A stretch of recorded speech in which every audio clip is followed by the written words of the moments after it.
꼰대라는 말이 2021년도 영국 BBC가 선정한 오늘의 단어에 올랐다고 합니다. 영문으로도 KKONDAE, 꼰대. 우리 발음하고 그대로 따라가서 지금 사전에 올라간 거예요.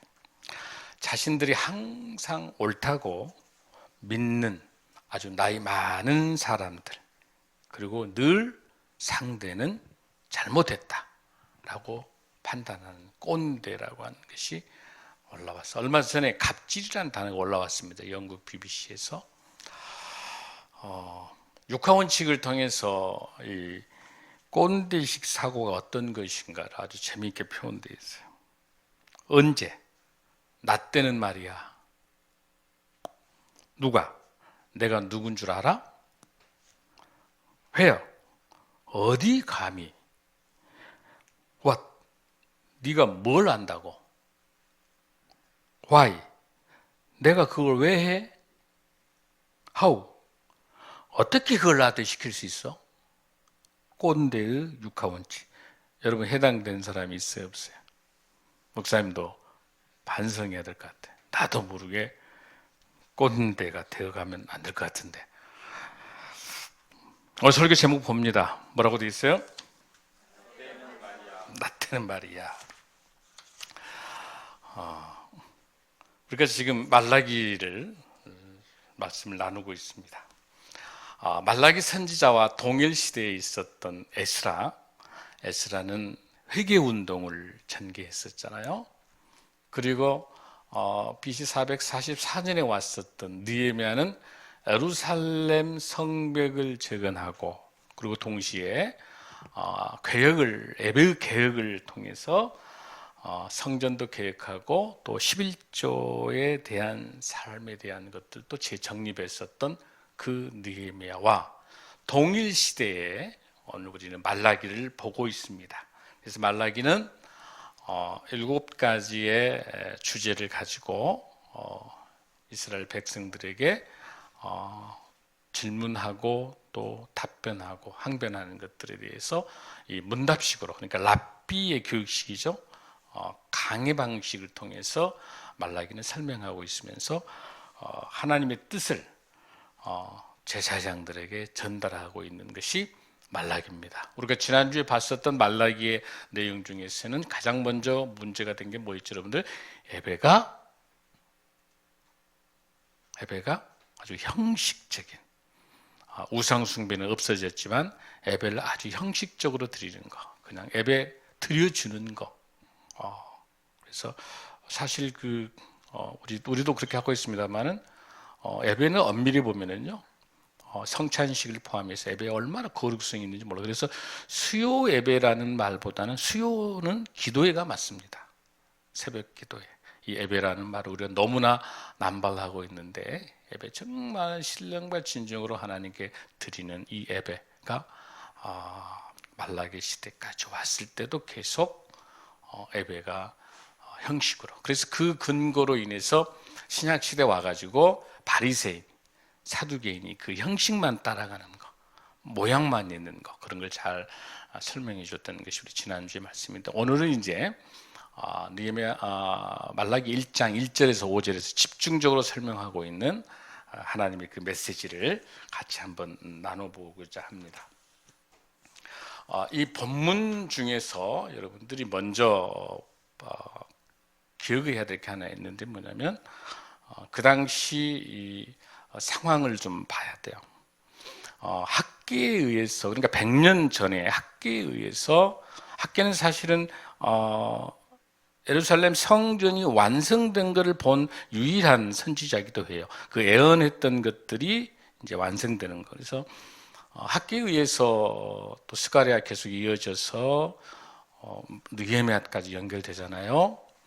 그 과정들 속에서 어떤 내용이 있어요, 여러분들?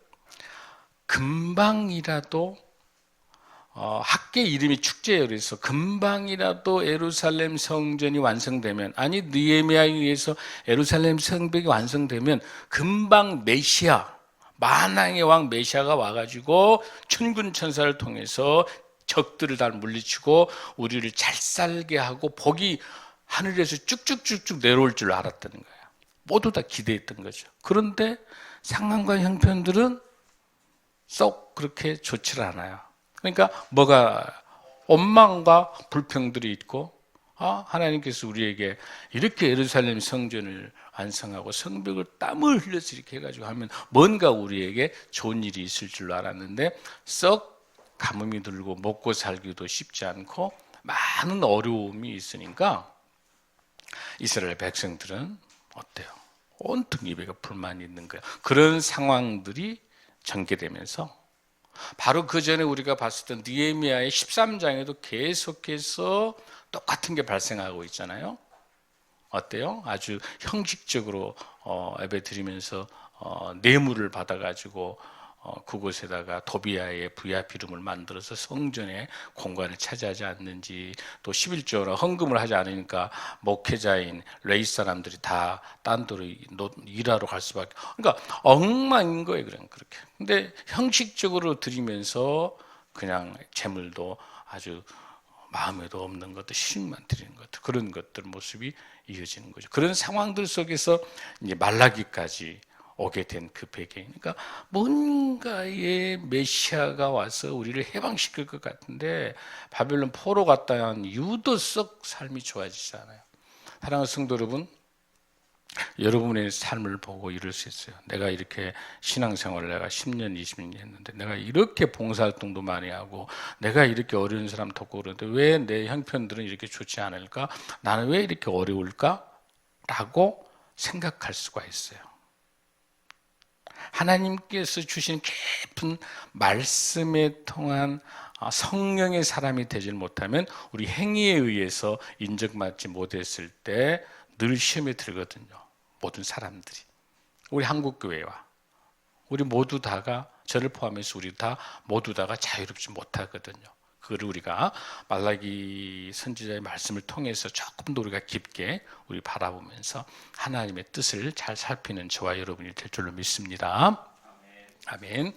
그래서 우리가 이 현대를 살아나가면서 오늘 이 말라기는요, 어떻게 우리에게 주는 메시지, 귀한 걸 갖고 있냐면, 지금으로부터 BC 430년 정도의, 그러니까 1500년 동안 아브라함 이후로 그렇게 사랑했었던 하나님의 끊임없는 사랑에 대해서 이스라엘 백성들이 배신하고 원망 불평이 이렇게 있었을 때 이걸 포기하지 않으신 하나님의 마음이 전달된 것이 지금 말라기인데, 이 말라기 속에서 오늘 우리에게 주시는 귀한 메시지 중에 하나가 뭐냐면, 지금으로부터 정확하게 몇 년 전에 여러분들 1500년 포함을 해서 BC 430년에 1500년 사랑이니까 2000년에다가 지금 2000년이니까 거의 한 4000년 전, 그 당시 말라기가 써졌던 당시 1500년 전에 그 말라기의 상황하고 지금 오늘 우리의 한국교회, 아니 지금 우리 신생명나무교회의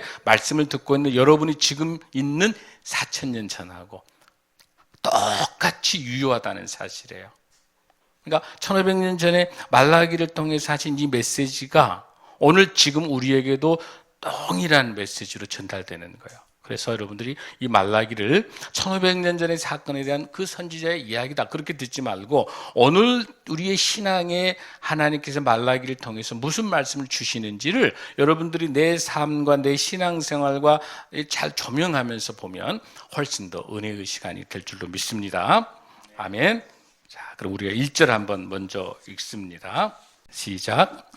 여호와께서 말라기를 통하여 말씀하신 경고라. 자, 여기서 말라기라는 말이 뭐냐면 마이 메신저, 나의 사자, 나의 전령. 그러니까 하나님의 말씀을 전해주는 사람을 말라기라는 말이 그 뜻이에요. 그러니까 하나님의 말씀을 지금 전해주는 것이 말라기예요. 그래서 말라기의 그 이름의 뜻이 나의 메신저다, 나의 전달자다 라고 하면서 뭐라고 말씀합니까? 이스라엘에게 말씀하신 경고다. 이 경고란 말을 잘 우리가 이해해야 돼요. 말라기의 이 말라기의 입장에서는 어마어마하게 무거운 이야기예요. 느헤미야를 통해서 끊임없이 선지자를 통해서 하나님의 사랑을 전하고 죄로부터 벗어나라고 끊임없는 말씀을 하셨는데, 말라기가 올 때까지, 여러분들 말라기가 몇 번째 책, 제일 마지막 책이잖아요. 구약 전체가 몇 권이에요, 여러분들? 3, 9, 27, 39권 중에 제일 마지막이에요. 그러니까 하나님께서 창세기를 우리를 천지 창조하셔서 너무너무 사랑하셔서 보시기 좋았다라고 하는 우리의 유일하게 하나님께서 천지 창조하시고 난 다음에 우리 형상대로 우리 모양대로, 그건 뭐냐, 우리라고 하는 삼위일체 성부 성자 성령 하나님, 우리라는 단어를 쓰시면서 너무너무 사랑한 우리 형상대로 창조한 우리 인간들이 선악과를 먹어서 원죄에 의해서부터 시작해서 끊임없는 죄악으로 어디까지 오고 있어? 창세기에서 시작해서 말라기가 올 때까지 그 죄를 버리지 않느냐. 하나님의, 그래서 말라기는, 신명기는 하나님의 그 끝없는 사랑이라고 말할 수 있으면, 말라기는요 하나님의 변함없는 사랑이에요. 창세기부터 시작해서 말라기 오기까지 변함없는 하나님의 사랑이 주제인 거예요. 말라기 올 때까지도 그 죄를 버리지 못하는 우리 인간들의 모습인 거예요. 그러면서 이 말을 전달해야 될 말라기는 너무 가슴이 아프고, 이 경고란, 원래 이 히브리어 이 단어가 원래는 무슨 뜻이냐? 무겁다는 뜻이에요. 무겁다는 뜻. 그리고 동시에 이 전달하는 말라기는 너무나도 쓸쓸하고 힘들고 어렵고 애롭게 전달하지만, 이 메시지 경고 속에는 이스라엘 백성들에게 있어서는 무엇도 포함되어 있어요? 하나님께서 메시아를 통해서 반드시 하나님의 변함없는 사랑을 전달하는 이중성의 언어가 이 경고에 들어있는 거예요. 아멘. 오늘 지금 여기서 여러분이 두 가지를 다 느끼셔야 돼. 우리의 신앙생활 속에서 너무나도 무거워, 너무나도 우리의 신앙생활이 외식주의가 형식적으로 변하고 마음에도 없는 이런 것들, 주일 성수도 너무나 어거지로 하는 거예요. 그냥 이런 것들이 무거워. 그러나 아니요, 이렇게 죽을 수밖에 없는 우리 죄인이지만은 하나님의 은혜로 우리를 너무너무 사랑하셔서 그 사랑의 끝판이 어디예요? 예수 그리스도를 보내주셔서 우리의 모든 죄를 사해 주시는 하나님의 변함없는 끝없는 사랑까지를 느끼는 경고가 될 줄로 믿습니다. 아멘. 그 두 가지의 의미를 여러분이 잘 마음에 받아야 오늘 이 말라기가 큰 은혜가 돼요. 아멘. 자, 2절 읽습니다. 시작. 여호와께서 이르시되 내가 너희를 사랑하셨나이까 하는도다. 나 여호와가 말하노라.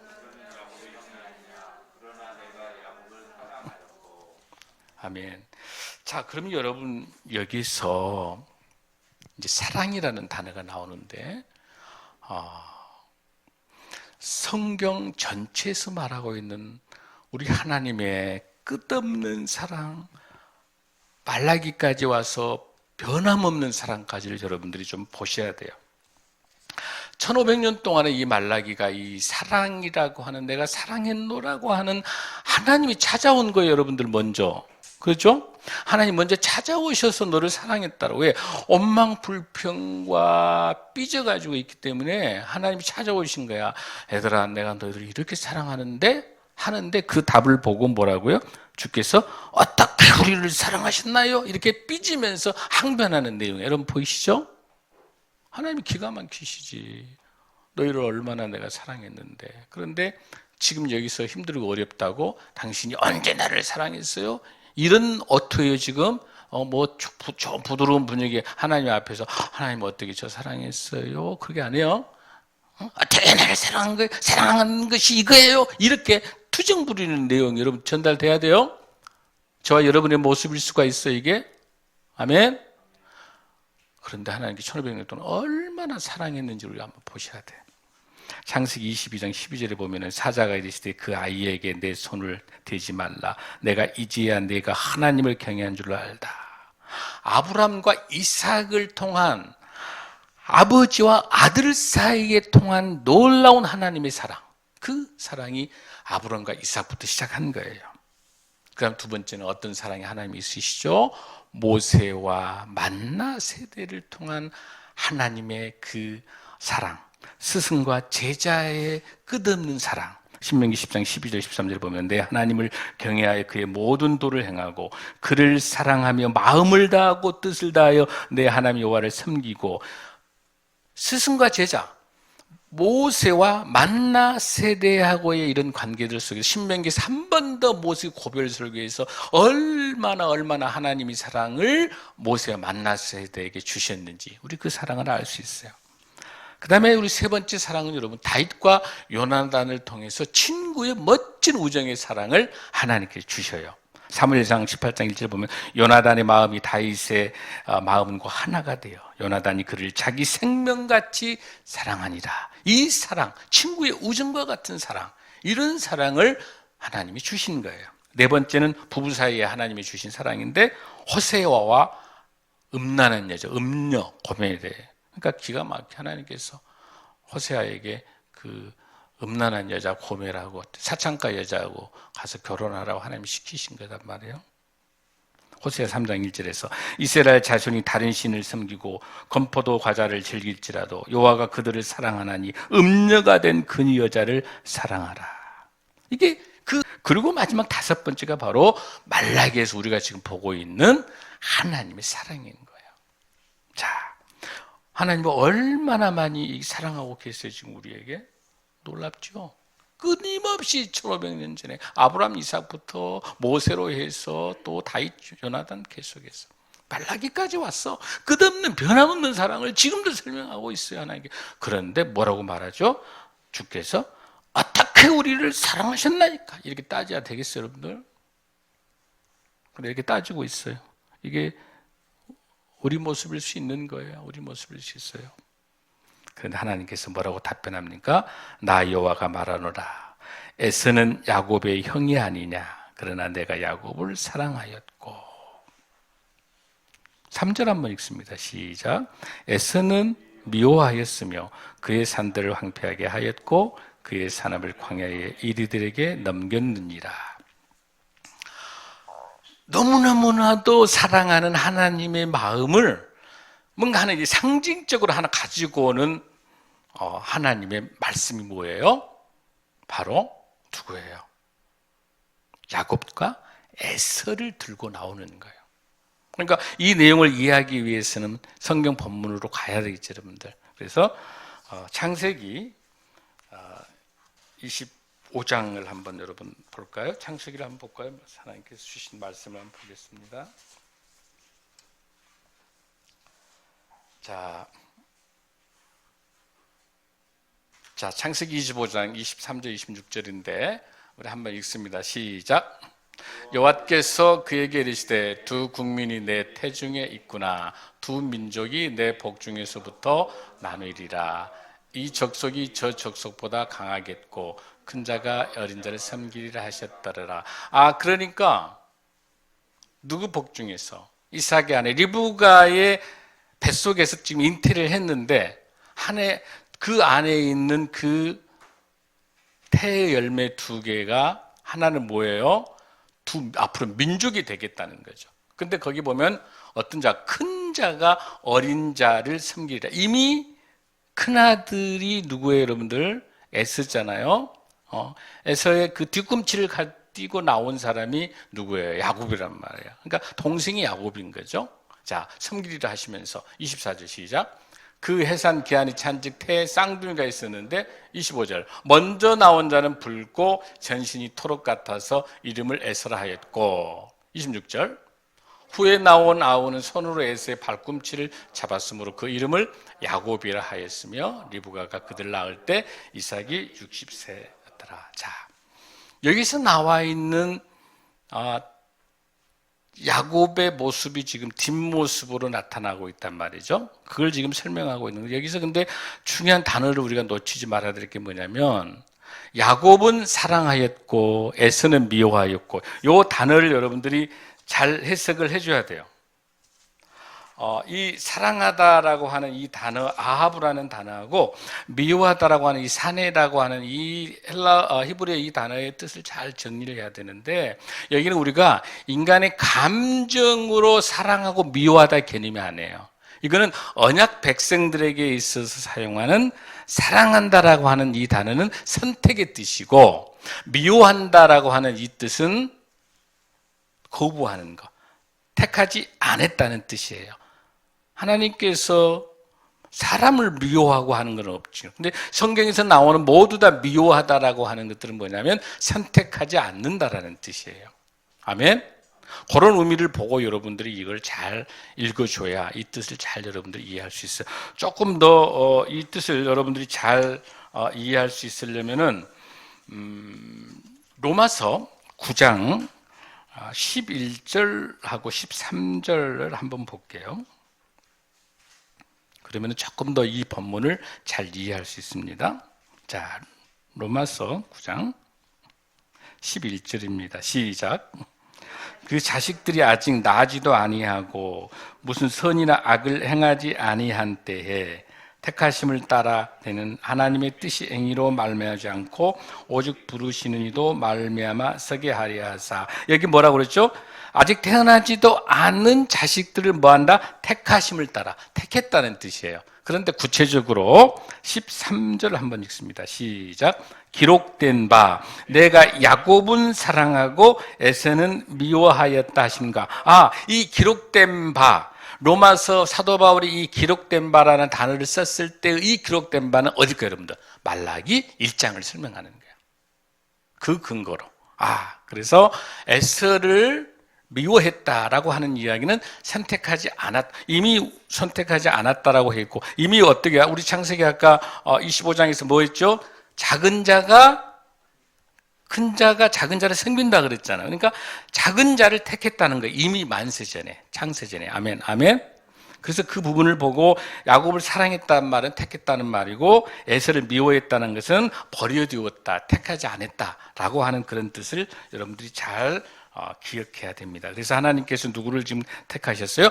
야곱을 택하셨어요. 야곱의 언약 백성을 택한죠. 자, 그런데 이 사건 여러분들이 너무나도 잘 아는 사건이죠. 무슨 사건으로 여러분들 기억하고 계시죠? 팥죽 사건이라고 여러분 기억나세요? 뭐가 팥죽 사건이죠, 여러분들? 여러분 어떻게 배웠어요? 이 장자에 대해서 팥죽 사건을 어떻게 배웠어요, 여러분들?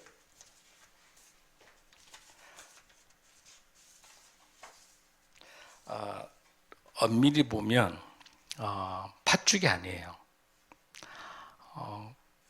그 지중해 해하고 북유럽, 유럽 쪽에서 나왔던 렌즈콩이라는 게 있어요. 렌즈콩. 그게 이제 렌틸콩이라고 말하는데 그 콩, 그 색깔이 아주 붉어요. 그리고 아주 노랗고 그 렌즈콩을 그게 이제 단백질이 아주 풍부하고 비타민도 아주 풍부하기 때문에 그걸 통해서 죽을 쓴 거예요. 팥이 아니에요, 여러분들. 근데 그냥 편의상 팥이라고 되어 있는, 어쨌든 그 렌즈콩으로 그 수프를 통해 가지고 만들어서 먹었다는 거예요.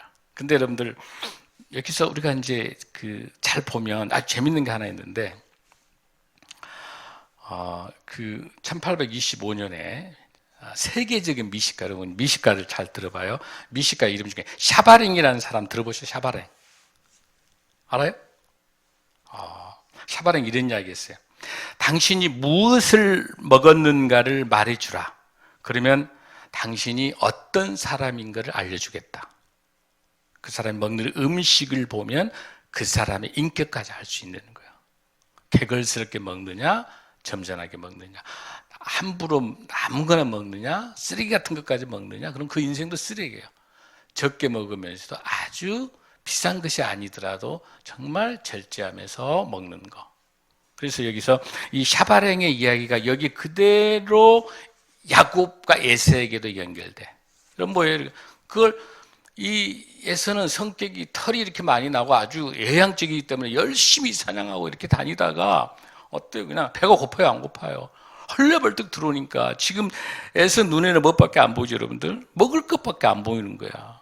그런데 마침 이 깨돌이 야곱은 이 야곱은 무슨 뜻이에요? 야곱이라는 이름이 사기꾼이라는 뜻이야. 아주 그 뒤꿈치 가지고 아주 요령꾼이란 말이야. 딱 형이 지금 한창 배가 고프겠다고 생각하고 나니까 야곱이 바로 말한 여러분들 여기서 렌즈콩을 통해 가지고 팥죽을 다 떠가고 다 주면가지고 다 드리는 거예요. 형, 이 팥죽 먹으라고 떠가고 딱 주면서. 그러니까 지금 여기서 중요한 건 뭐예요? 야, 이것 가지고 형 장자권 나하고 바꿀래? 그러니까 이제 이 사실 에세이는 별로 안 중요한 거예요. 장자권이고 뭐고 그냥 먹는 것이 중요해요. 오로지 먹는데 목숨 걸어. 먹방. 먹는데 목숨 걸고 있으니까 그 장자권 뭐 그렇게 중요하고는 이렇게 알았어. 야, 야곱아, 그 대신 맛있는 것 좀 줘. 다 포기하고 하고 이제 막 개걸스럽게 먹을까 보여서 막 먹는 거야. 그러니까 하나님께서 뭐라고 얘기합니까? 장자권을 경홀히 여겼다. 함부로 했다는 거예요. 이 장자권은 하나님의 언약 백성들에게 주는, 그리고 장자에게는 재산의 2배를 주고 어마어마하게 중요한 장자권인데 그 팥죽과 떡 하나에 모든 걸 버리는 거예요. 이거는 지금으로 말하면 뭘 말하는 뜻이냐면, 내가 어떤 고난과 역경이 와도 나는 하나님, 예수 그리스도 주님에게 온전한 예배를 드리겠다가 야곱이고, 내게 배가 고픔과 고통과 역경이 오면 나는 하나님 예수님을 팔아버리고 멀리하겠다, 예배를 멀리하겠다는 것이 에서예요.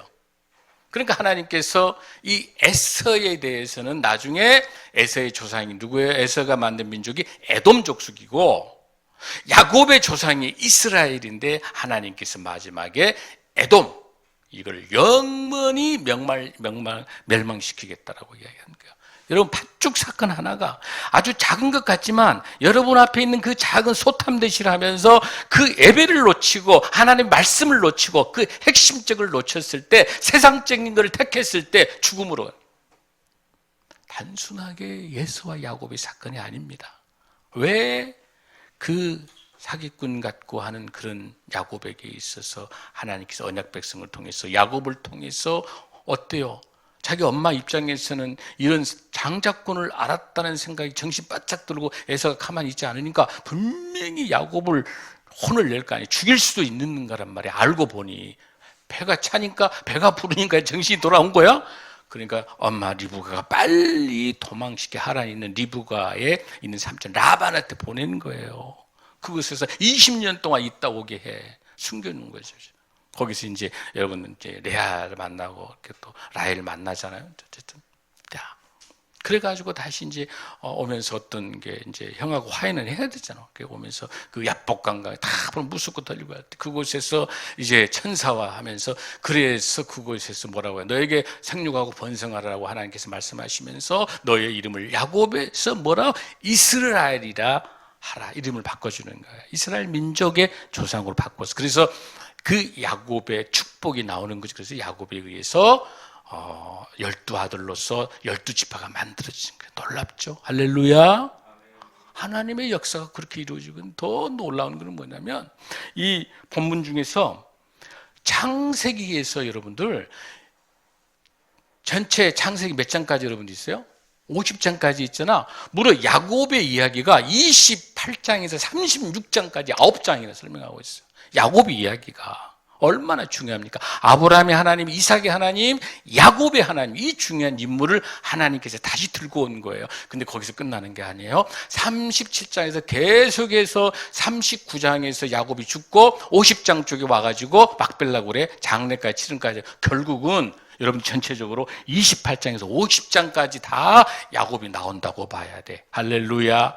어마어마한 인물이에요. 그러나 저는 이 야곱, 이 말씀 준비하면서 큰 은혜를 받은 게 뭐냐면, 야곱 모습이 누구 모습이에요? 내 모습이야. 요령꾼이야. 요령꾼이고 사기쳐가지고 그냥 누구 해서 하고 다 우리들의 모습이에요. 그러니까 야곱의 그 어린 때의 그런 모습을 보면 너무나도 개구장이고 그냥 장난거리고 다 포기할 것 같지만, 하나님이 들어쓰셔서 언약 백성으로 야곱을 점점 만져가시는 거야. 28장에서부터 계속 만져가시면서 계속해서 49장까지 왔을 때 놀랍게 들어쓰시잖아요. 야곱에게 뭐라고 해요? 너의 선조의 복보다 내가 주는 너의 복이 훨씬 더 많다라고 하는 거. 아브라함과 이삭이 줬던 그 복보다도 훨씬 더 많은 복을 준다. 그 복이 뭐라고 그랬어요, 여러분들? 이 세상의 물질적인 복, 이 세상의 명예, 이 세상의 모든 것 그런 게 아니라 하나님과 가장 가까이, 하나님과 가장 가까이, 하나님 옆에 있는 것이 복인 줄로 믿습니다. 물질적인 재산을 말할 것 같으면 아브라함보다 적지요, 이삭보다 적지요, 야곱 별로 없어요. 그러나 많이 갖고 했지만 다 빈손이야. 아무리 많이 가져도 다 흘러 앞으로 돈을 벌었는데 뒤로 다 빠져버려, 야곱이. 그러나 언제부터? 하나님과 함께 동행할 때부터 야곱의 인생을 통해서 어떤 복입니까? 12지파, 이스라엘의 12지파의 아들을 통해서 오늘날 하나님의 귀한 언약 백성을 만든 줄로 믿습니다. 그런 하나님의 끝없는 그 사랑이 오늘 우리에게 전달돼요. 자, 그러면서도 보세요, 여러분들. 4절 한번 읽습니다. 시작. 에돔은 말하기를 우리가 무너뜨림을 당하였으나 항폐된 곳을 다시 쌓으리라 하거니와 나 만군의 여호와는 이르노라. 그들을 쌓을지라도 나는 헐리라. 사람들이 그들을 일컬어 악한 지역이라 할 것이요 여호와의 영원한 진노를 받은 백성이라 할 것이며.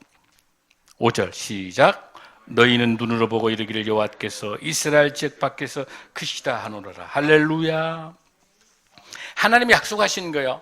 이스라엘을 위해서 놀랍게 하나님이 들어쓰시지만 에돔은 반드시 멸망. 여기서 보세요. 에돔들이, 이 에돔이 누구예요, 여러분들? 에서란 말이에요. 에서의 후손인데 이 에돔들이 우리가 무너뜨린 건 다시 쌓고 막 아무리 한다 하더라도 하나님께서 완전히 항폐하겠다고 약속해. 이 약속이 그대로 적용됩니다. BC 6세기에 바벨론이 침입해 오면서 이스라엘을 바벨론을 통해 가지고 남유다가 멸망하는 그런 가운데 동시에 바로 이 6세기 때 에돔을 침입하게 되는 거예요. 에돔을 심판하게 돼요. 그러고 난 다음에 그 다시 이제 바벨론이 끝나고 난 다음에 BC 5세기에 와가지고 아람 민족인 나바테안족이 등장합니다. 그래서 바로 이 에돔족을 지배해요. 나바테안족, 아랍족. 그래가지고 다시 이게 4세기로 건너와가지고는 이두메라고 한 지역으로 쫓겨났또. 누가? 에돔이. 그래서 점점점 로마까지 와서 완전히 황폐해서 없어져 버려요. 하나님이 그대로 하나님의 심판이. 이게 어디요? 오바댜 1장 8절 12절에 나타나는 에돔의 멸망의 심판의 은이 하나님의 심판 그대로 하나님을 멀리했던 그 에돔 족속은 멸망으로 가는 거예요. 여러분들 그 에돔이 뭡니까? 여러분들이 인디아나 존스 영화 봤죠? 여러분들 그 에돔이 이 붉은 털 개념으로 에돔이 빨간 흙별로 되어 있는 어디냐면 여러분들 이 나바테안족들이 뭐 했냐면 산간 지역에다 만들었던 여러분 페트라 아세요? 페트라? 이스라엘 그 성지 순례 쪽에 가면은 이쪽에 이 남동 쪽에 있어요. 그 페트라 보면은 돌에다가 집을 지었어. 그 페트라. 그 지금도 있는 그게 아랍의 나바테안들이 했던 거고 바로 그 지역이 에돔이 있었던 지역이에요. 역사적으로 그 굉장히 유명한 지역이죠. 지금 완전히 멸망해요. 근데 아주 아이러니컬하게 나중에 이 이두메가 마가복음도 나와요. 이 말씀이 나와요.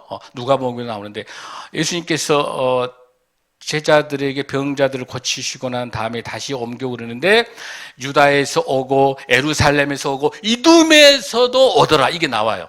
그러니까 이두메라고 하는 이 에돔은 완전히 족속은 멸망해서 없어져 버렸는데 누구만 남냐면 몇 사람들 개인적으로만 아주 작은 단위로 남아가지고 그래서 나중에 헤롯 대왕이 이두메 족속의 왕이 돼요.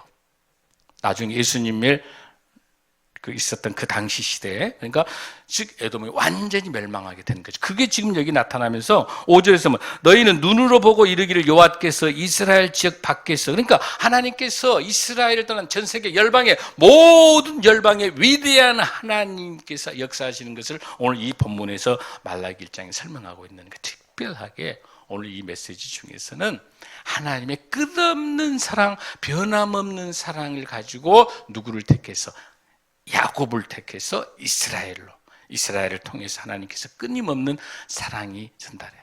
그 사랑의 극치가 뭘까요, 여러분들? 그렇습니다. 그렇게까지 사랑하는데도 지금 계속해서 말라기 1장 4장 내내 하나님의 마음을 아프게 하고 그렇게 원망과 불평이 가득 찼던 그 이스라엘 백성들에게 있어 말라기가 끝나고 400년 동안 중간기가 있는 다음에 마태복음으로 연결된단 말이에요. 그 400년 침묵기, 중간기, 암흑기 지난 다음에 하나님께서 그 끝없는 사랑의 극치가 누구예요? 예수 그리스도 메시아, 우리 예수님을 보내줄 줄로 믿습니다. 하나님의 사랑의 끝없는 사랑, 변함없는 사랑의 완성이 어디가 있는가 여러분들? 예수 그리스도를 우리에게 보내주신 것이 그 사랑의 완성인 줄로 믿습니다. 아멘. 사랑하는 여러분들, 여러분 마음속에 어떤 마음을 가지고 있습니까? 주님께서 여러분들 형편과 상황들을 다 아시고 끝까지 포기하지 않으시고 끝없는 우리 하나님의 변함없는 사랑을 통해서 죽을 수밖에 없는 저와 여러분을 메시아 되신 예수 그리스도를 보내주시는 하나님의 그 사랑을 다시 한번 되새기면서 말라기 1장에서 외치는 언제 우리를 사랑했습니까? 라고 하는 그런 어리석은 질문하지 않는 신실한 하나님의 깊은 사랑을 우리 삶 속에 느끼는 삶의 예배자로서 살아가면서 하나님이 늘 우리와 함께하며 사랑 주시는 것, 하나님의 은혜, 그 진정한 사랑, 성령 충만함을 통해서 우리에게 주신 그 힘으로 우리의 가정과 우리의 사역과 우리의 직장과 우리의 특히 우리 교회의 목회 사역 중에서 어렵고 힘든 우리 이웃들을 섬기는 우리 해돋는 마을, 이 바퍼 사역, 이 사역 하나님의 끝없는 사랑을 가지고 모든 것이 하나님의 것, 하나님의 것, 그 주신 은혜 감사해요. 값없이 주신 그 은혜, 구속된 은혜, 우리의 생명을 영원히 죽을 수밖에 없는 우리 죄인들 살려주신 영생의 소망, 천국의 소망으로 우리를 불러주신 하나님의 그 끝없는 그 은혜를 생각하고 그 은혜가 너무 감사해요. 우리가 할 수만 있으면 어렵고 힘든 우리 이웃들에게 사랑을 나누는 그 사랑을 흘려내려 보내는 승리하는 저와 여러분이 될 줄로 믿습니다. 다 함께 일어나시겠습니다.